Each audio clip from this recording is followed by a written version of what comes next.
This is not good. If I say that that Indonesia story was the most incredible story that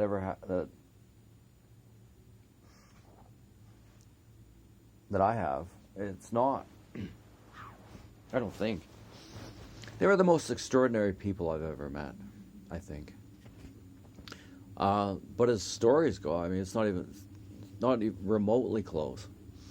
Um, the first time that I went to Mexico, I flew into Mexico City, and I'm really not happy to admit this, but when I got on the plane, I thought I was going to learn Spanish before I landed in Mexico City. Was anyone ever that stupid? Honestly, was anyone ever that stupid? And you arrive in Mexico City, and that is a city. That's like 25 million people or something. Dangerous. It was dangerous as hell then. It's more dangerous now. But I land there, and I somehow managed to get down into the old city in Mexico City. It's like being in Spain. It's absolutely phenomenal. It's fantastic. Uh, anyway, so I'm wandering around there, and I'm speaking to people, and I didn't read the pronunciation guide. Okay, honestly, uh, don't bug me about this. I'm being honest enough to admit it. I walked around Mexico City speaking Spanish as though it were English.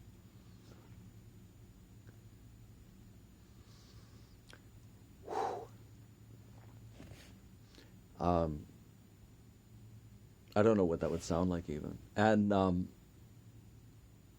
it's getting pretty strenuous. You fly to Mexico City, and I'm no, this is a different. This is a different episode. So this episode's actually relatively calm. Um, and this guy takes me aside and he says, "Look, dude, nobody understands the frickin' word you're saying because you're pronouncing it like it's English." And I swear to God, this kind gentleman took me aside and opened my guidebook to the pronunciation guide. I swear to God, was anyone ever that stupid? That's the stupidest thing I've ever heard. And of course, that didn't really help that much. And he said, "Okay, good luck." And I think that he found a hotel room for me close to the big square at the middle of Mexico City. And really old hotel, like just really traditional Spanish architecture kind of thing. And I've been in and out of Mexico City a few times. Every time I stayed in that hotel. Never stayed anywhere else but that hotel. So I think I got myself settled, and I woke up the next day and I went out. And this is another one of these stories that I've told so many times, so I know that I've got it roughly correct. So I went to the Paseo de Bellas Artes in Mexico City, and that's the best museum I've ever seen. Yeah, I would almost say that. It was certainly the best museum I'd ever seen. The only thing I'd seen before that was the British Columbia the museum in Victoria. Just yeah, it's apples and oranges in a way, but the Spanish painters, what they did is they painted these mucky, huge murals, and always of working people's life and that kind of thing at that time. I don't know that I've ever seen better paintings than that, or more dramatic, or whatever it was. They were just huge. And outside of it, before I went in, I think, I realized that I was, pretty much in the middle of, I'm going to go ahead and guess like a 2 million people in, they were communists. 2 million communists walking down the main drag beside the Paseo de Bellas Artes. And another time, a kind Mexican gentleman said to me, "Look, gringo, this might not be the place for you," right? Uh, and so I left and got on a somehow managed. Like, this is unbelievable. Still, uh, found my way to the right bus station in Mexico City, and got on a bus headed for Puerto Vallarta. And it's like I don't know. At that time, like a couple of days, I guess. And I didn't know if I was on the right bus. And so I didn't know how to speak Spanish. And so I'd ask the guy, Puerto Vallarta, Puerto Vallarta. And they were like, yeah, Puerto Vallarta. Like, nearly fucking swinging at me, these big bus drivers, You can just imagine, right? And I think it was the second day I'm on the bus. No, this would have been the first day.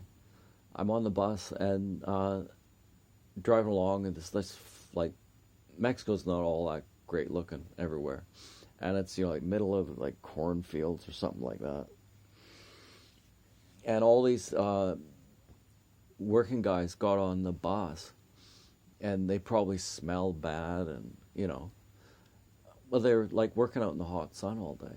And they got the crowd on the bus, and this guy got on the bus and promptly fell asleep on my shoulder.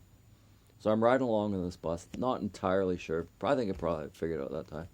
I'm headed towards Puerto Vallarta, and this guy's asleep on my shoulder. Yeah, that's okay. But from Guadalajara to Puerto Vallarta at that time was really notoriously insane. It drops quite a bit of elevation, and it's twisty and turny, and that was absolutely berserk, all downhill, all twisty turny, and like that. And then landed in Puerto Vallarta and promptly had like diarrhea for about 3 days. Puerto Vallarta was nice, and then I get on the boat over to Cabo San Lucas, and I'm really sorry to say this. I'm just saying what happened.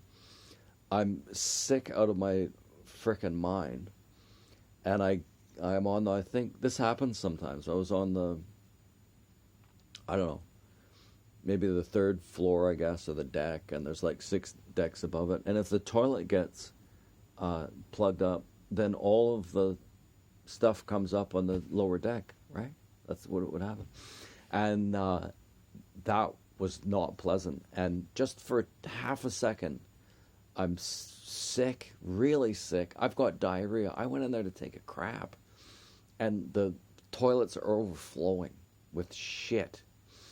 And I go, I can't fucking take this. And I just headed for the rails. I was going to jump off. I swear to God, I was going to jump off. And then at the last second, I thought, yeah, you could jump off, but you'd float around there for 2 days. There's no point in jumping off. And then the next day it was sort of foggy, and the next day the clouds opened up, and we were in Cabo San Lucas, and it was like a vision. And the sun came out, and there's the desert falling, the rocky desert falling straight into the ocean. It's like I thought I was in heaven, and the sickness cleared up. It doesn't last forever. And I land there, and I stay there, and like buy oysters, I think it was, with Tabasco sauce and lemon from these guys that just live in like on the beach. You could walk a long ways away from the main beach, I guess. And then caught a bus to La Paz. And again, just architecturally, I'm not going to tell you everything that happened there. But, and then got on the boat from La Paz. I'm pretty sure it was the Mazatlan. And